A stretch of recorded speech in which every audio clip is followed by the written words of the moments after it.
নমস্কার দর্শক বন্ধু, জ্যোতিষ ও টোটকা চ্যানেলে আপনাদের সকলকে আর একবার স্বাগত জানাই।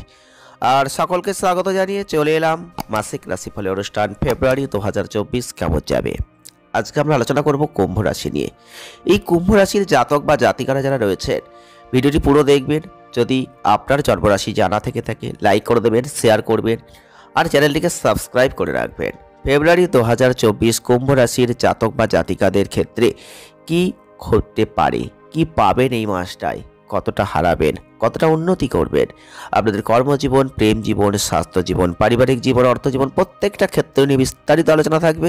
তাই ভিডিওটি স্কিপ না করে পুরোটা দেখার চেষ্টা করুন। ফেব্রুয়ারি 2024 কুম্ভ রাশির জাতক বা জাতিকাদের প্রথমেই বলবো, আপনারা কিন্তু এই বছরটাই অর্থাৎ এমনিতেই ভালো ফল পাবেন। প্রত্যেকটা মাস অনুযায়ী যে ভিডিওটা আপনারা পাচ্ছেন সেটা অবশ্যই ফলো করুন। তাহলে আপনারা অনেকটাই এখান থেকে একটা জানতে পারবেন যে আপনি কখন সতর্ক থাকবেন, কখন চ্যালেঞ্জের মধ্যে পড়বেন।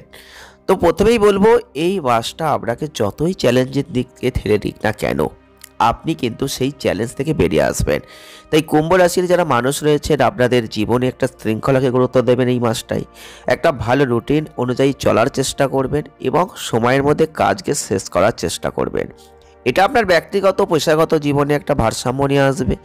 আধ্যাত্মিকতার একটা জায়গা থাকছে, আপনার মনে দান ধর্মীয় কাজের চিন্তা আসবে।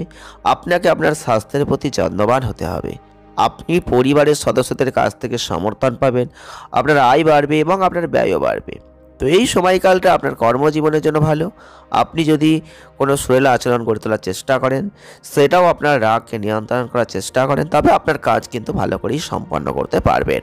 2024 সালের ফেব্রুয়ারি মাসটা কতটা ভালো যেতে পারে প্রত্যেকটা ক্ষেত্র নিয়ে যেহেতু আলোচনা করব, সেক্ষেত্রে প্রথমেই আমরা আলোচনা করব কর্মজীবন নিয়ে। কর্মজীবনের ক্ষেত্রে ফেব্রুয়ারি মাস কুম্ভ রাশির জাতক বা জাতিকাদের ক্ষেত্রে মোটামুটি মিশ্র ফল দিচ্ছে। কারণ মঙ্গল কিন্তু আপনাদের যেহেতু নবম ঘরের অধিপতি শুক্রের সঙ্গে একাদশ ঘরে অবস্থান করবে, আর এইভাবে গ্রহগুলো কিন্তু এমনভাবে থাকছে যে কারণে দেখবেন আপনি আপনার চাকরি ক্ষেত্রে পদোন্নতির একটা সুযোগ পাবেন। আপনি আপনার সিনিয়র অফিসারদের সাথে সৌহার্দ্যপূর্ণ সম্পর্ক বজায় রাখবেন, যেটা আপনার কর্মজীবনে আপনাকে উপকৃত করবে, আর আপনি আপনার বেতন বৃদ্ধির সাথেও একটা উপস্থাপিত হবে। তবে 5ই ফেব্রুয়ারি মঙ্গল আপনার দ্বাদশ ঘরে চলে যাবে, সুতরাং আপনাকে কাজের জন্য ভ্রমণ করতে হবে। বিদেশ ভ্রমণের একটা যোগ তৈরি হচ্ছে আপনার ষষ্ঠ ঘরে রবি মঙ্গলের প্রভাব এবং বছরের প্রথমার্ধে বুধ শুক্রের প্রভাব, যে কারণে আপনার উপর কাজের একটা চাপ আসবে। যদি আপনার ব্যবসার দিকে আমি চলে যাই, তাহলে বলবো শনির যে দৃষ্টি আপনার সপ্তম ঘরে থাকবে, যে কারণে ব্যবসায় অগ্রগতি ঘটবে। তবে আপনাকে কঠোর পরিশ্রম করতে হবে। 13ই ফেব্রুয়ারি শুক্র আপনার প্রথম ঘরে শনির সাথে আসছে, আর এই সময়কালে আপনাকে আপনার ব্যবসায় কিছু চ্যালেঞ্জের মুখোমুখি দাঁড়াতে হবে। মঙ্গল আপনার জন্মতালিকা দ্বাদশ ঘরেও চলে যাবে এবং 5ই ফেব্রুয়ারি আপনার সপ্তম ঘরে অবস্থান করবে, সুতরাং আপনাকে আপনার ব্যবসায়িক অংশীদারদের সাথে সুসম্পর্ক বজায় রাখতে হবে, অন্যথায় কিছু সমস্যা হতে পারে। ব্যবসায় লাভের যোগও তৈরি হচ্ছে। চলে আসবো অর্থ। আপনাদের অর্থনৈতিক দিক থেকে মাসের শুরুটা অনুকূল। দ্বিতীয় ঘরে রাহুর উপস্থিতি, একাদশ ঘরে মঙ্গল শুক্রের উপস্থিতি আপনার আর্থিক অবস্থান বৃদ্ধি করবে, আপনার আয় বাড়বে। বৃহস্পতি আপনার জন্মতালিকার তৃতীয় ঘরে অবস্থান করবে, যথাক্রমে নবম এবং একাদশ ঘরে অবস্থান করবে, যে কারণে আপনি ভালো উপার্জন পাবেন এবং অর্থলাভের যোগ তৈরি হবে। বৃহস্পতি এবং শনি আপনার জন্মতালিকার সপ্তম ঘরে এবং মঙ্গল মাসের দ্বিতীয়ার্ধে সপ্তম ঘরে অবস্থান করবে, যে কারণে ব্যবসায় প্রচুর অর্থ উপার্জন হবে। তবে দ্বাদশ ঘরে রবি বুধের অবস্থান, দ্বিতীয় অষ্টম ঘরে যথাক্রমে রাহু কেতুর অবস্থান, আপনার খরচ কিন্তু চলতেই থাকবে। মাসের দ্বিতীয়ার্ধে মঙ্গল শুক্র আপনার দ্বাদশ ঘরে চলে যাবে এবং আপনার উপার্জনের অভাব হবে, তবে আপনার ব্যয় বেড়ে যাবে, সুতরাং আপনাকে একটু বেশি মনোযোগ দিতে হবে। মাসের দ্বিতীয়ার্ধটা শেয়ার বাজারে বিনিয়োগের জন্য অধিকতর অনুকূল কিন্তু থাকছে। চলে আসবো স্বাস্থ্য। স্বাস্থ্যের দিক থেকে কুম্ভ রাশির মানুষদের উত্থান পতন দুটোই দেখবেন এই ফেব্রুয়ারি মাসটাই।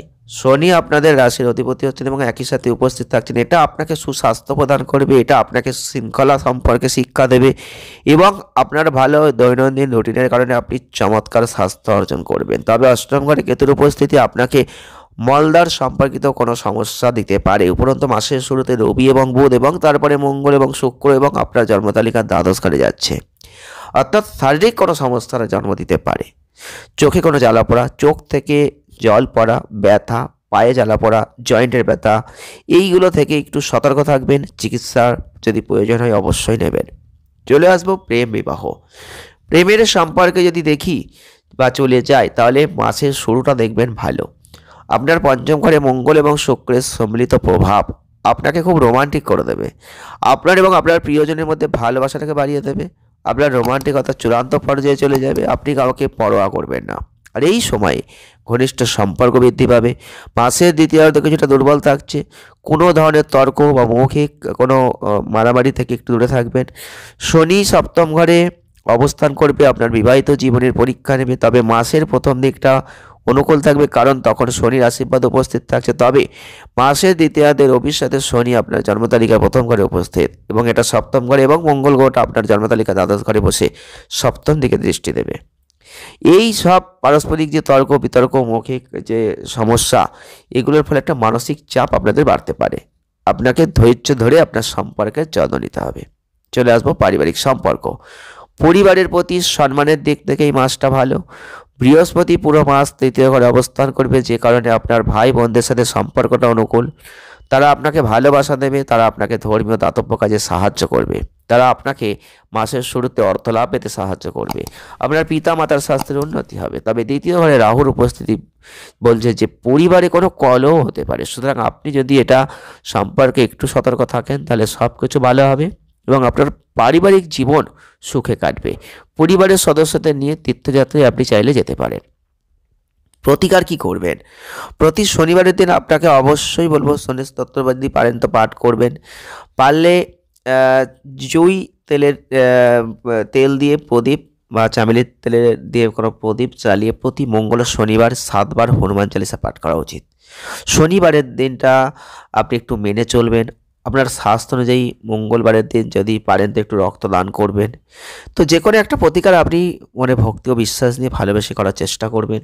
অবশ্যই আপনি এর থেকে বেরিয়ে আসবেন, যে সমস্যাগুলো আছে এখান থেকে মুক্তি পাবেন, কিছু ভালো ফল অবশ্যই লাভ করবেন। যদি আজকের ভিডিওটি আপনাদের ভালো লেগে থাকে, যদি আপনি কুম্ভ রাশির জাতক বা জাতিকা হয়ে থাকেন, তাহলে অবশ্যই একটা লাইক করবেন। ভালো থাকুন, সুস্থ থাকুন, আনন্দে থাকুন। ধন্যবাদ।